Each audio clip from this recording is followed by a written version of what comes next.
Good evening, everybody. Welcome to the House of Prayer. This is for the English channel. We've got quite a lot of Afrikaans people here, but I'm sure they can all understand English. Brother Lorenzo, so I'm preaching to you tonight. How's that? Okay, so yes, the Lord told me to bring the ground of truth again. Now there's a reason, because we need the ground of truth to stay grounded in the Word of God. We need to uphold the precepts of the new covenant in His blood. You have something to do on your side. You need to be obedient to Jesus Christ. You need to be built on the rock. So if you're on the rock, you will do what He says. If you do not do what He says, even if you believe you are saved forever, He's going to one day say to you that you were built on the sand because you never did what He said you should do. That is the righteousness of God, the right standing of God. To be in right standing with God is to do what Jesus did, because He is our example. So the ground of truth, in Afrikaans it's called grondslag van die waarheid. Now for the guys overseas, don't worry about that. It's basically the same as ground of truth. Okay, so let's go to Ephesians 4, verse 1 to 15.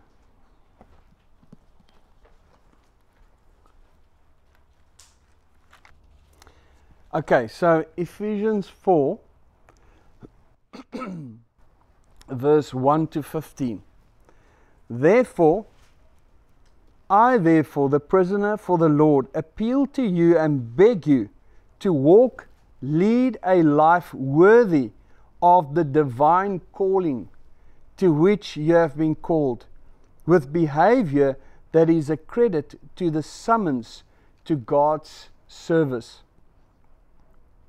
Living as becomes you with complete lowliness of mind, humility, and meekness, unselfishness, gentleness, mildness, with patience, bearing with one another and making allowance because you love one another. In Afrikaans it says, verdra mekaar in liefde. So, making allowance, you know, if someone does something that irritates you a bit, make some allowance there because you love that person. Be eager and strive earnestly to guard and keep the harmony and oneness of and produced by the Spirit in the binding power of peace. There is one body and one Spirit, just as there is also one hope that belongs to the calling you received. There is one Lord, one faith, one baptism. Only one. One God and Father of us all, who is above all, sovereign over all, pervading all and living in us all.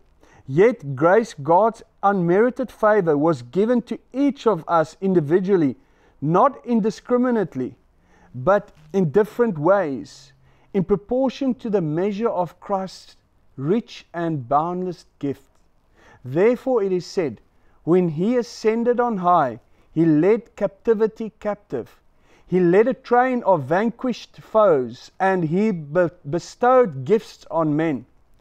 But He ascended. Now what can this, He ascended, mean? But that He previously descended from the heights of heaven into the depths, the lower parts of earth. He who descended is the very same as He who also ascended high above all the heavens. That's what I saw just now when the heavens opened, high above all heavens. That His presence might fill all things, the whole universe, from the lowest to the highest. And His gifts were varied. He Himself appointed, and this is what I want to get to. He, Jesus Christ, appointed And this is when He calls someone, He appoints and gave men to us, some to be apostles, special messengers. So apostle is a special messenger for a specific time. Yeah. Some prophets, inspired preachers and expounders, some evangelists, preachers of the gospel, traveling missionaries, some pastors, shepherds of His flock, and teachers. His intention was the perfecting and the full equipping of the saints, His consecrated people. So He Himself appoints, and He appoints some to be in these positions. And this is for the equipping of the saints, His consecrated people, that they should do the work of ministering toward building up Christ's body, the church, that it might develop until we all attain oneness in the faith and in the comprehension of the full and accurate knowledge of the Son of God. So you must obtain oneness of the faith. You must receive the knowledge of the Son of God, so you can be transformed in that same image. This is why He appointed some people in the ministry to equip the saints. This is why He says, walk worthy of the calling that you were called with. Yes. Okay. That we might arrive at really mature manhood, the completeness of personality, which is nothing less than the standard height of Christ's own perfection. So you must become like that. The completeness of personality. Nothing less than Christ's complete perfection that is found in Him, found in His Word. So He wants to transform you into that same image. And if you do not do the Word of God, and if you are only a hearer but not a doer, then you will never be transformed into the likeness of Christ. So then, we may no longer be children tossed like ships to and fro between chance gusts of teaching and wavering with every changing wind of doctrine, the prey of cunning and cleverness of unscrupulous men, gamblers, engaged in every shifting form of trickery, in inventing errors to mislead. Rather, let our lives lovingly express truth in all things. So your life must lovingly express truth in all things, speaking truly, dealing truly, living truly, enfolded in love. Let us grow up in every way and in all things into Him who is the head, even Christ, the Messiah, the Anointed One. So this is what the Lord Jesus does. In these last days, He called Himself and appointed men, not only here, but also overseas and everywhere, to equip the saints so that we can come to that fullness of the knowledge of Christ. And when the Lord Jesus told me to bring this ground of truth, Brother Eddie, He said to me that I must take, because when the Lord appeared to me, He said to me that I need to take the people into the promised land. And the promised land is to uphold and keep the precepts of God that was given to us by the apostles and prophets. If we do not, a lot of people run for miracles. They run for all sorts of signs and wonders. But if you do not keep the precepts and the rules that God has laid down in His Word, in the covenant, our part to keep, then you will be misled very quickly. Because Satan can do signs and wonders. And in the last days, he will use signs and wonders to mislead many. Okay, so let's go. Brother, as you were reading this as well, took me back to Acts, where they had all gathered in the upper room, and Judas obviously was not there anymore, and they had to fill the spot, and they could bring the two disciples forth, but it was God that chose. Exactly. Yeah. He appointed who He chose. Because He knows the hearts of men. Because He knew between those two who would actually be the right person for that office, for that position of an overseer. Okay, let's go to 1 Timothy 3 verse 15. 1 Timothy 3 verse 15. Now Apostle Paul writes, "But if I am delayed, I write so that you may know how you ought to conduct yourselves in the house of God, which is the church of the living God, the pillar and ground of the truth." So we need to know how we must conduct ourselves in the house of God. And this is why the Lord Jesus told me to bring this teaching, so that we can actually equip the saints, so that they can walk worthy of the calling with which He called them into. I want to say that the house of prayer is not a denomination at all. It is the gathering of the saints. And we follow the Word of God. We are not a business or a non-profit organization that is under the government or registered with the government. We are under Jesus Christ. This is the gathering of the saints. And I want to also say that the ground of truth is basically to stand fast and hold the traditions which you have been taught, whether by word or epistle, from the prophets or the apostles. It's the traditions and instructions, the substance of my instructions, Paul says, the precepts. So we must hold to these precepts. And this is to go into the promised land. You know, when Joshua went into the promised land with the people, he first sanctified them. He said, sanctify yourselves. And then they all were on this side of the Jordan, which is basically the old life. We all had parents that were very religious. And religion dies in the desert. Brother, there's no space for religion in this place. The new Joshua generation will go through the true baptism, one baptism.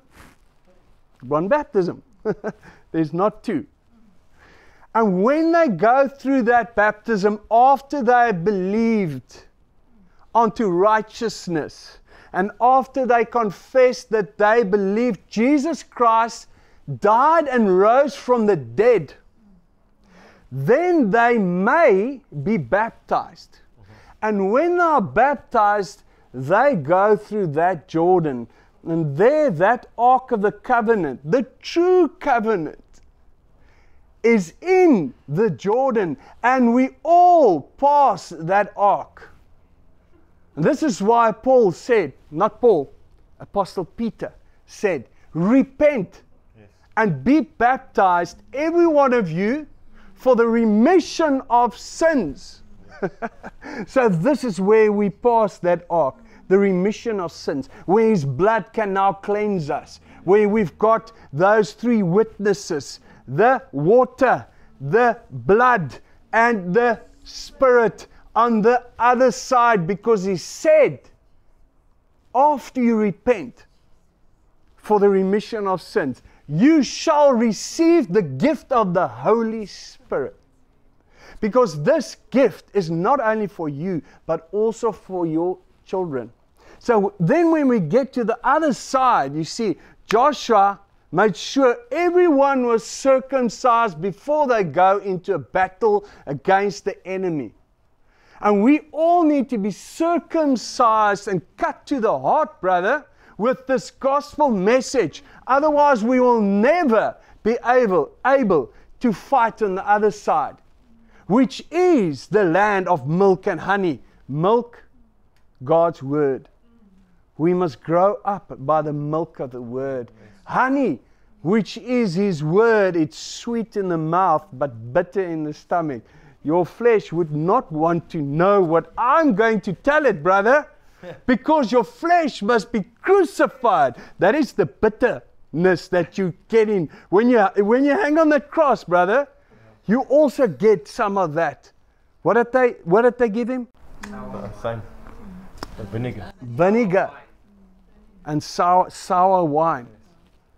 You will also drink that same cup, just as He said to John and his brother. You will drink that same cup of suffering. And we need to be crucified with Him. But you can never do that unless you're cut to the heart. And then when you get on that side, you are going to truly start taking in milk and honey. And you're going to be conformed. You're going to be changed into the same likeness of Christ, which will need a lot of crucifying. A lot of big enemy camps need to fall first, you see. Jericho's and the battle of Ai. Jerry goes. And we are fighting this battle against the evil spirits in the air. Yes. Every single day. We are crucifying our flesh and mortifying what wants to work in our flesh through the Holy Spirit. Because if you're going to live according to the flesh, you will die. But if you mortify, deaden, kill anything that works in the flesh, in the lusts of the flesh, you will live. But you need to do that through the Holy Spirit, as Romans 8 says, brother. Okay, let's get back to the word. So we're not a denomination. Okay, so so it's time to go into the promised land, house of God, and all saints of the living God. It is time that you wake up out of your sleep and that you start listening to Jesus Christ. Don't just confess His name, but be holy, for He is holy. And when you say His name, say it in holiness. Yes. Brother, you must say Jesus and the Holy Spirit. Yes. Otherwise, you are calling on another Jesus. Yes. Be holy if you want to call on the holy name of Jesus. Yeah. The name above all names. Okay, so do it in a ritual. Otherwise it's just a ritual. Yes. Yes. Okay, so it's time to go into the promised land. Let's go to Timothy 1. 1 Timothy 1 verse 3 to 4. You know, brother, the other day when Domri left home, I was on the phone with her, and I put the phone down straight away. I knew I had to pray for her, that and apply the blood onto her so that she'd be safe all the way. I asked the Lord to put an angel in front of her and behind her car to keep her on the road. But just before I said in Jesus' name, I remembered this word that you've given, and I went straight into my heart and I spoke the name of Jesus out of my heart, and I actually could feel like, have you seen when somebody's underwater and they blow those bubbles and it's a ring of air that rolls like that? That's what went out of my heart. I could feel it. Went out, and I knew that it had happened now, that the blood is applied to my wife and that she'd be safe all the way out. And it's a very special moment to feel when the Lord's name goes out in power. You see, that ring, that's actually a ring of light. I'll tell you now that the light that moves from Jesus is like the waves of the sea. They move in the same speed, and they are huge, and they go out in rings of waves, and they make an incredible, powerful sound. You know, and when you spoke it, that ring of light, that wave of God's power that is in Jesus Christ went out. Yeah. Wow. So, okay, let's go to 1 Timothy 1 verse 3 to 4. Yes. This saying is true and irrefutable. If any man eagerly seeks the office of bishop, superintendent, overseer, he desires an excellent task, work. For a bishop, superintendent, or overseer must give no grounds for accusation, but must be above reproach, the husband of one wife. I want to say something here, and this is where the new churches are disobedient to the Word of God. They have made pastors overseers. They've basically taken the name of pastor and given him all the authority that the overseer actually has, which is wrong. They have given that same title to women that is now pastoring or shepherding the flock, which is totally out of the will of God, and we will read that now. These are instructions of the Lord Jesus. You cannot just change something because you've got some kind of a non-profit organization and some kind of a board that decide above this. So I want to say something, that we need to come back to the instructions that the Lord Jesus has placed there for us to go into the promised land. Otherwise, you will not go into this promised land. You will wait for this great revival, and it will never come because you are disobedient. So let's read further. The husband of one wife. So this overseer must be a husband. He must be a man. Circumspect and temperate and self-controlled. He must be sensible and well behaved and dignified and lead an orderly, disciplined life. He must be hospitable, showing love for and being a friend to the believers, especially strangers or foreigners, and be capable and qualified teacher. Be a capable and qualified teacher.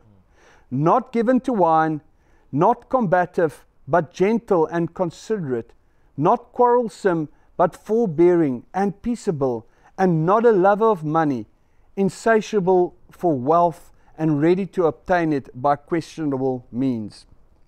He must rule his own household well, keeping his children under control with true dignity, commanding their respect in every way, and keeping them respectful.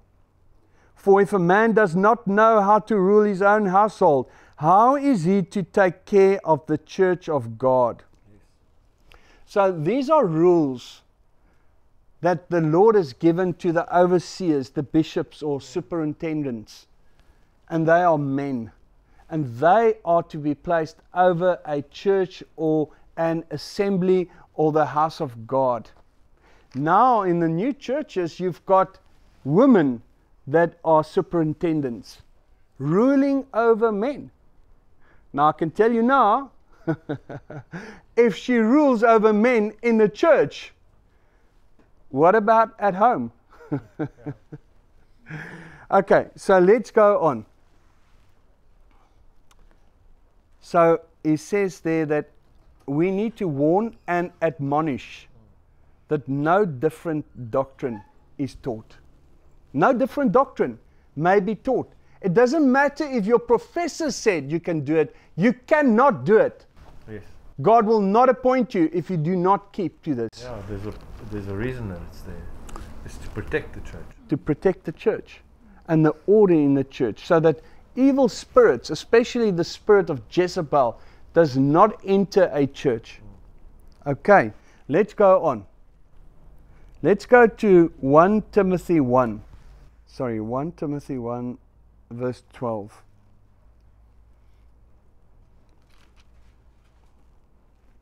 Okay, verse 11 says, as laid down by the glorious gospel of the blessed God, with which I have been entrusted, I give thanks to Him who has granted me the needed strength and made me able for this, Christ Jesus our Lord, because He has judged and counted me faithful and trustworthy, appointing me to this stewardship of the ministry.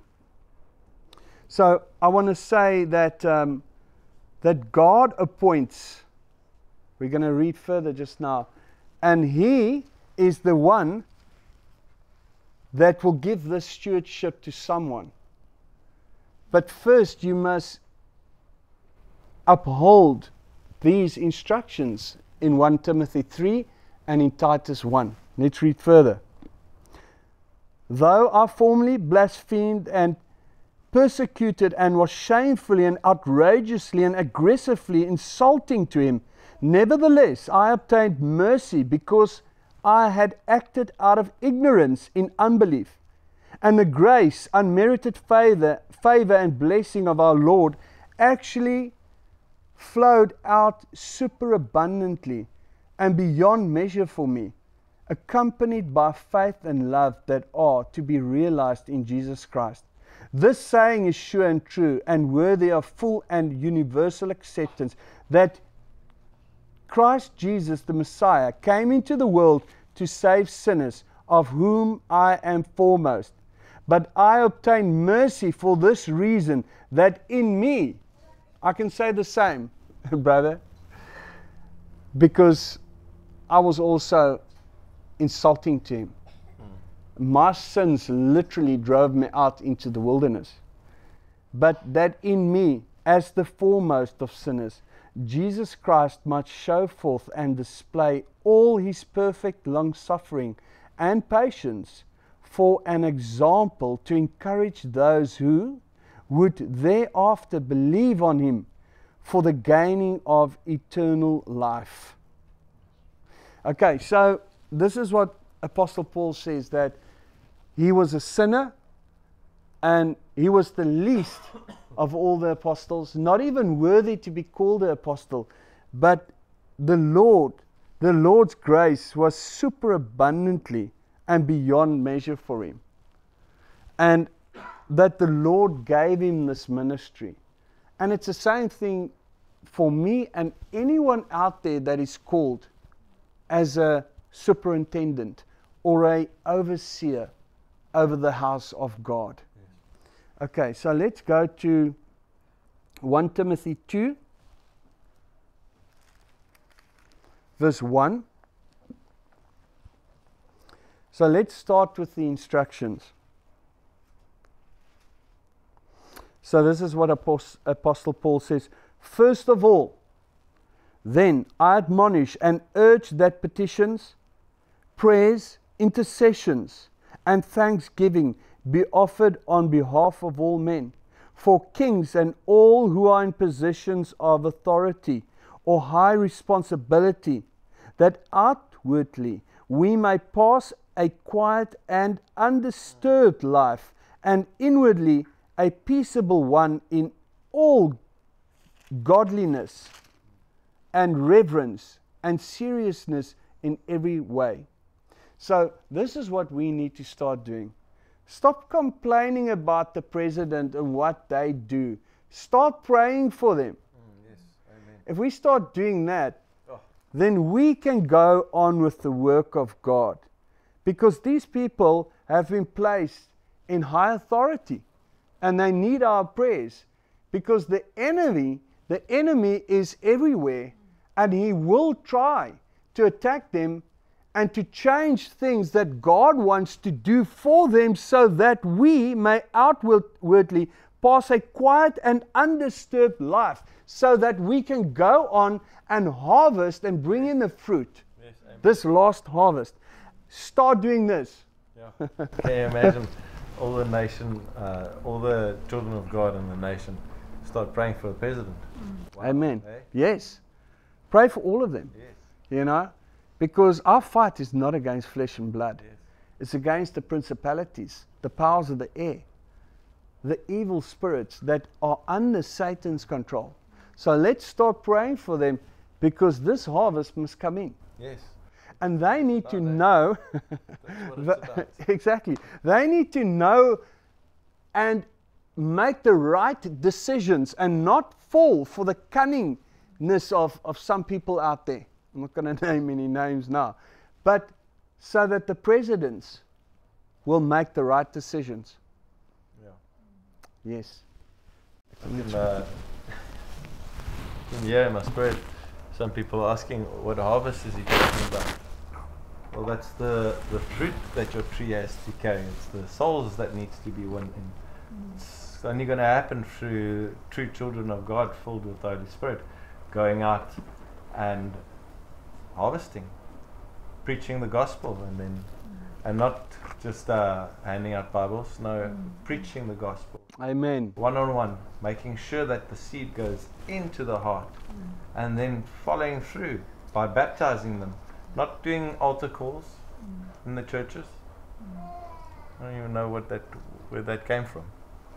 Doing an altar call. It's great if they follow through and they baptize them straight away afterwards. You know, all the elders maybe come together and take all those people and start Exactly. really sowing the Yes. gospel again. Because you see a lot of times there's altar calls, but it's the same people that just keep on coming for prayer, but they never follow through. Yeah. It's like you say. Oops, that was me. Kept going to the front and never getting free. And when you were baptized and the devils were driven out, you were free. Well, then I started preaching the gospel. Exactly. Okay, so let's go to verse 8.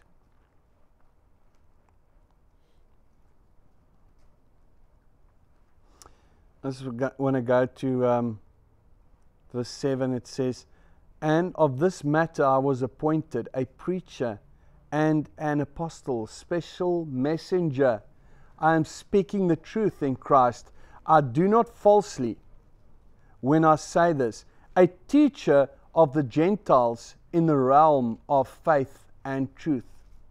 I desire therefore that in every place men should pray without anger or quarreling or resentment or doubt in their minds, lifting up holy hands. Also, I desire that women should adore themselves modestly and appropriately and sensibly in seemly apparel, not with elaborate hair arrangements or gold or pearls or expensive clothing, but by doing good deeds, deeds in themselves good, and for the good and advance of those contacted by them, as befits women who profess reverential fear for and devotion to God. Let a woman learn in quietness, in entire submissiveness. I allow no woman to teach or have authority over men. She is to remain in quietness and keep silence in religious assemblies." Now there's a place just now where we're going to read that a woman can do these things out there, but in religious assemblies or in the gathering of the saints, the woman is not allowed to rule over men. She must learn from her husband at home. And if she cannot learn from her husband because she is the spiritual strong one, the leader, then I can tell you now there's a Jezebel spirit there, without a doubt. If your husband is Ahab, King Ahab. yes, if your husband is an Ahab, he cannot be a priest in your house. If he allows you to be priest all the time, there's a Jezebel spirit there. The Word of God says that the woman is to be taught by her own husband at home. And that when they come together in religious assemblies, that Apostle Paul allows no woman to teach or have authority over men. She is to remain in quietness and keep silence in religious assemblies. For Adam was first formed, then Eve. And it is not Adam who was deceived, but the woman who was deceived and deluded and fell into transgression. Nevertheless, the sentence put upon women of pain in motherhood does not hinder their soul's salvation, and they will be saved eternally if they continue in faith and love and holiness with self-control, saved indeed through the childbearing or by the birth of the divine child. So this is the problem now with the churches out there. Not only are they registered businesses, even though non-profit, but have you seen some of those pastors' cars, brother? Anyway, and planes. Yes, businesses. But they are allowing women to rule over men. They are allowing women to be pastors. Does that sound like the scripture to you? So that woman is being deceived by a system. This is what you need to do. So come back to this truth. And if you do not, then one day you will have to give an account to God, because God is not mocked. His word is not broken. He's not a man that he can lie. These precepts have been placed here by God himself, and you cannot fight it. Yeah, we are in the world, but not from the world. And if you look at what's happening in the world for the last couple of 100 years, it's been trying to change that order, but it will not. It should not happen in the church. You see, this is the thing, brother, that the Antichrist, the imposter, the one that rides on the first white horse, he conquers. It has been given to him to conquer, and he has conquered the church, because the great falling away of the church needs to happen before the rapture. And yes, there is a rapture. We'll talk about that later. Now, when he comes, he doesn't have a sword, he's got an arrow. Who's got those fiery arrows, brother? That we've got this shield of faith, the faith in this word to quench those fiery darts. Yes. Antichrist. And who does he use? The whore of Babel. And she, this false church, which is the Roman Catholic Church, is a woman that rides the beast. And she is the city of 7 hills, as mentioned in the book of Revelations. And she sits on those 7 hills. Only city that is called the city of 7 hills. Did you know? The Vatican. Yeah. She is this false church system. And all the churches have now placed themselves under the Pope. Go and look it up. But it's been hidden from the people. This is the woman that rides the beast, the whore of Babel that sits over many waters. And the kings of the earth have fornicated with her. And this new Pope is not only changing God's word and everything in the word, but is making a mockery of this word of God. Yes. And he is the false prophet. He is the first black pope, which is that Jesuit priest. He's the first pope. You see, there was a system. There's a white pope and there's a black pope. The black popes used to govern the white popes because the white pope was just the shine, the face, yeah. The face. Under this system, you had Jesuits, and this pope is the first Jesuit priest that is now the pope. The black pope has become the white pope. Yep. And he's changing rules and all sorts of things. He has already built the one world church in Arabia. You know about that? Yes. He's built that church, and he's gotten all the churches, even big Pentecostal churches, even in this country, to write and to come under her, this false church. And this is the great falling away. This is what is happening to all the churches out there. The whore of Babel is basically through her son Apollo, conquering with this white horse all the churches. And this is why they've got another system. This is why, because this whore of Babel, she is the Mary of the Catholics. She is now raised above Jesus. She is the intercessor. Do you know that? Yeah. They pray to Mary, Yeah. so that Mary can go ask Jesus, so that Jesus can go and ask God. But there's one mediator between man and God. His name is Jesus Christ. It's not that Mary. And it's not the Mary of the Bible. This is Queen of Heaven. Yes. And she has conquered the church. And this is why the woman is now in positions of authority, ruling over men. Yes. And this is the actual problem in the churches today. So let's go on, brother. Okay, so let's go to verse 15. Okay.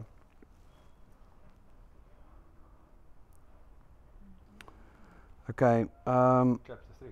Yes, let's go from 10. And let them also be tried and investigated and proved first. These are now the overseers. Then, if they turn out to be above reproach, remember these are men, let them serve as deacons. Okay, now I was talking about deacons. The women likewise must be worthy of respect and serious, not gossipers, but temperate and self-controlled, thoroughly trustworthy in all things. Let deacons be the husbands of but one wife, and let them manage their children and their own household well. For those who perform well as deacons acquire a good standing for themselves and also gain much confidence and freedom and boldness in the faith which is founded on and centers in Christ Jesus.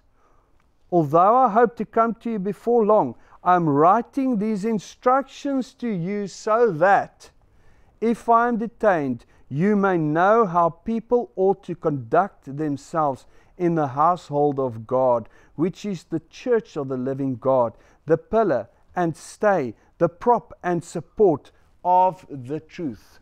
Can you see, if you do not conduct yourself in this fashion, in this prop and support of truth, then you are out of the will of God. Okay, let's go to, almost finished. We're going to break this into two so that it's not too long. 1 Corinthians 11, 1 to 16.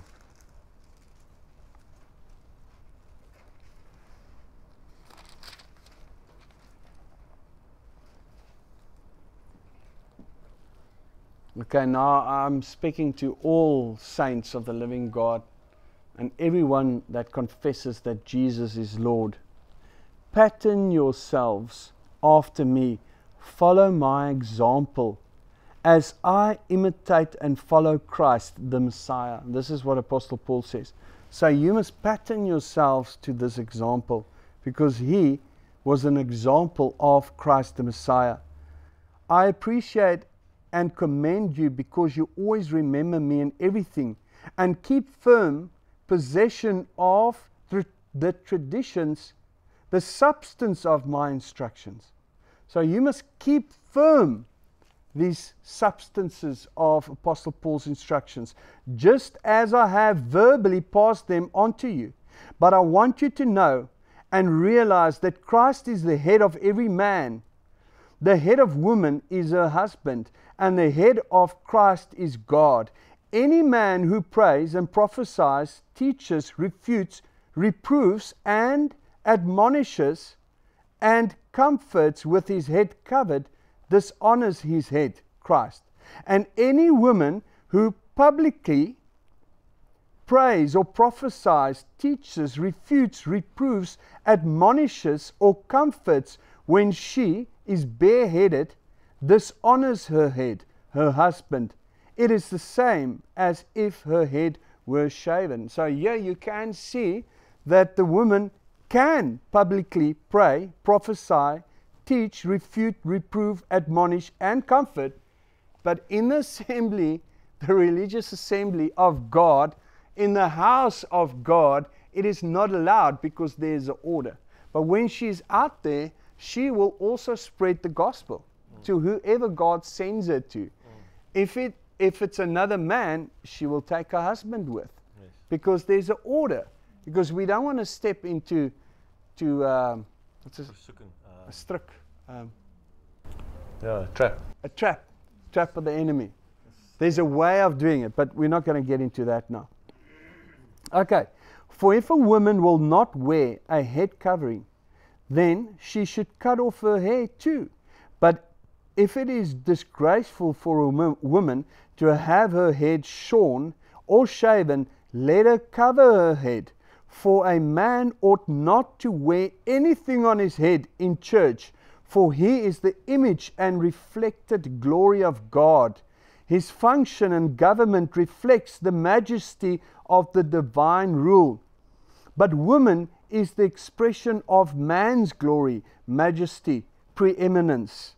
For man was not created for woman, but woman for man. Neither was man created on account of or for the benefit of woman, but woman on account of and for the benefit of man. Therefore she should be subject to his authority and should have a covering on her head as a token, a symbol of her submission and authority, that she may show reverence as do the angels and not displease them. Nevertheless, in the plan of the Lord and from his point of view, woman is not apart from and independent of man, nor is man aloof from and independent of woman. For as woman was made from man, even so man is born of woman. And all, whether male or female, go forth from God as their author. Consider for yourself, is it proper and decent according to your customs for a woman to offer prayer to God publicly with her head uncovered?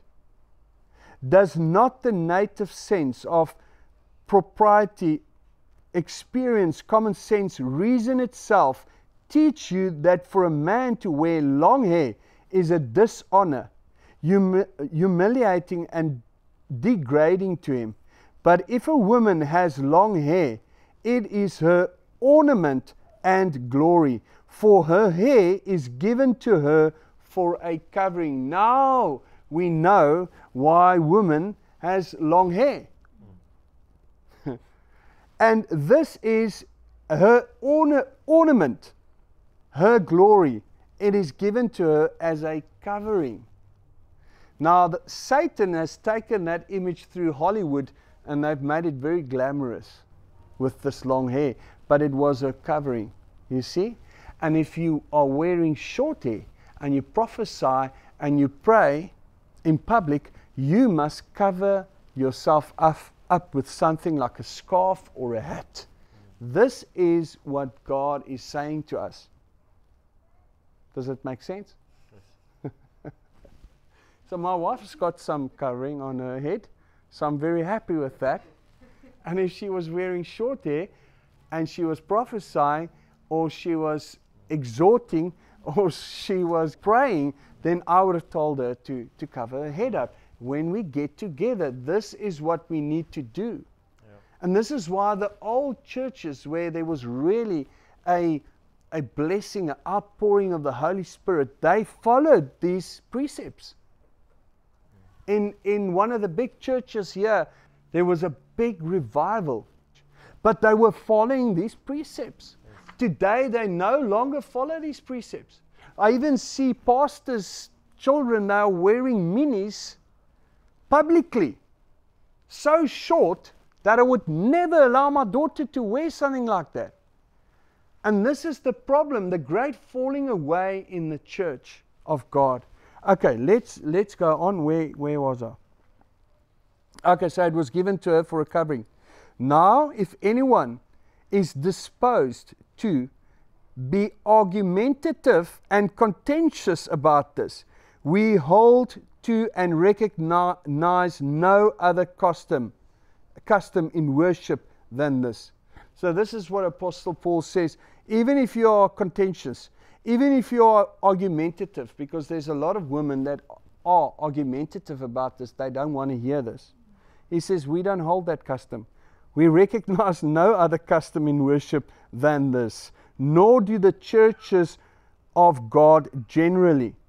But in what I instruct you, next I do not commend you, because when you meet together, it is not for the better, but for the worse. Let's just read 1 Corinthians 14, verse 26 to 40. What then, brethren, is the right course? When you meet together, each one has a hymn, a teaching, a disclosure of special knowledge or information, an utterance in a strange tongue, or an interpretation of it. But let everything be constructive and edifying and for the good of all.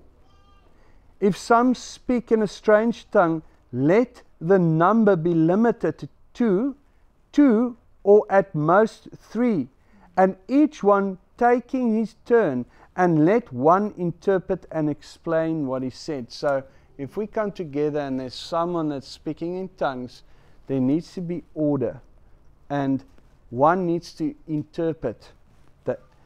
That is when we are meeting together and one person is speaking in tongues. But it says 2 or 3, and one must always interpret. Otherwise, you must pray in tongues to yourself, or while you're worshiping God with everyone. But if we are sitting like this and suddenly someone is speaking in tongues, it needs to be interpreted. So that is also another precept that is placed there for us to protect us, because you have a lot of false prophets these days speaking in demonic tongues. Yes. But if there is no one to do the interpreting, let each of them keep still in church and talk to himself and to God. So let 2 or 3 prophets speak, those inspired to preach or teach, while the rest pay attention and weigh and discern what is said. So when prophets speak in the gift of prophecy, there must be other prophets that weigh the person's word against the word and discern what is said. Amen. If you know the word of God and someone is speaking outside the boundaries of the word of God and the precepts, then you'll be able to stop him straight away and say, that is not of God. Yes. Okay. So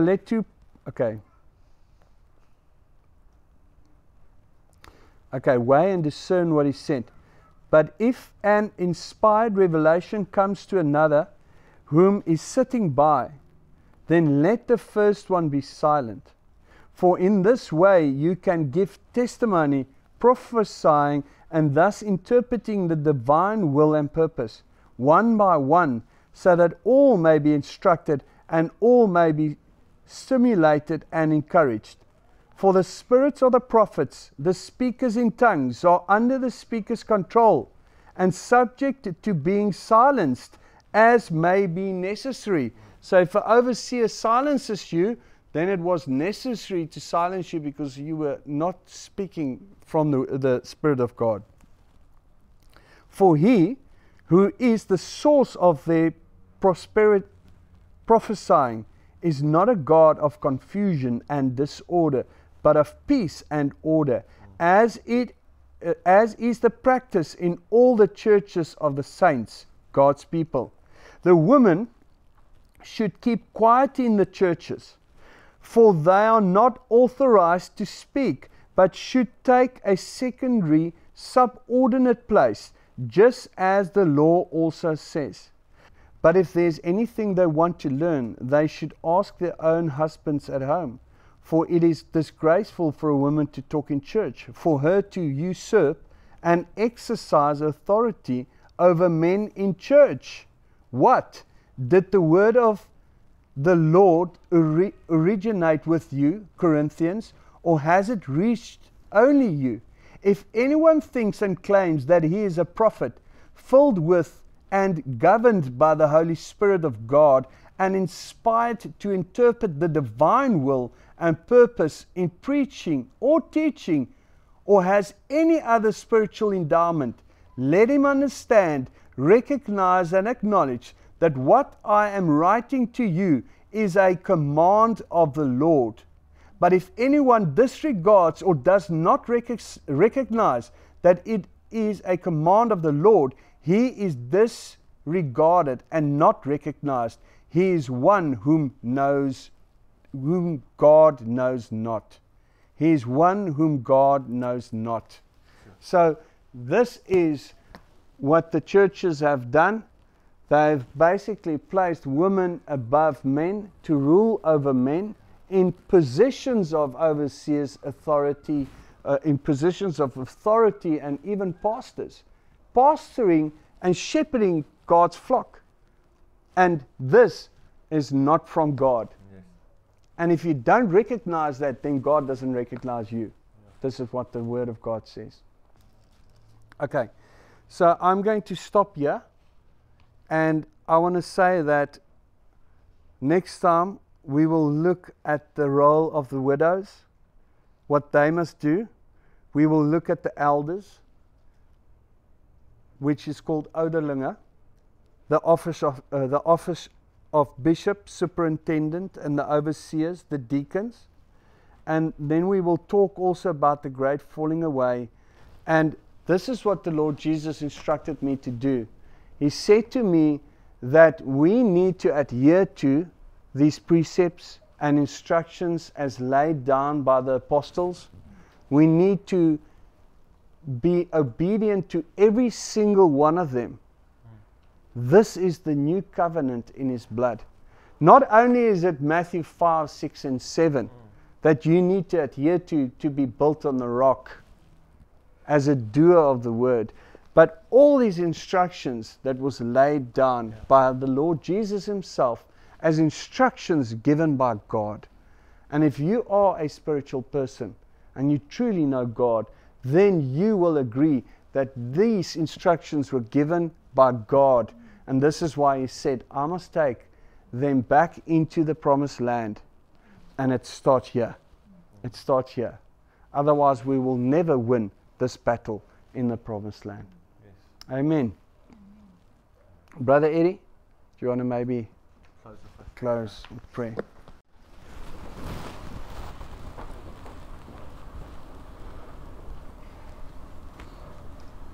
Yes, Lord Jesus, we come and thank you for guiding us with your Holy Spirit, being our comforter and our helper. And we thank you, Lord, for your word and all of these precepts inside you that guide us, that keep us on this narrow path, Lord, so that we might enter into the promised land. Amen. My prayer is that everyone out there, Lord, will start adhering to this word of yours, to the word, to you, Lord Jesus. Yes. Because you are the word. For in the beginning was the word, and was with God, and the word was God. And Lord Jesus, this is the lamp to our feet that show us the path and all of the dangers lurking around the corners. This is how we will defend ourselves against the evil one, by being obedient to your word.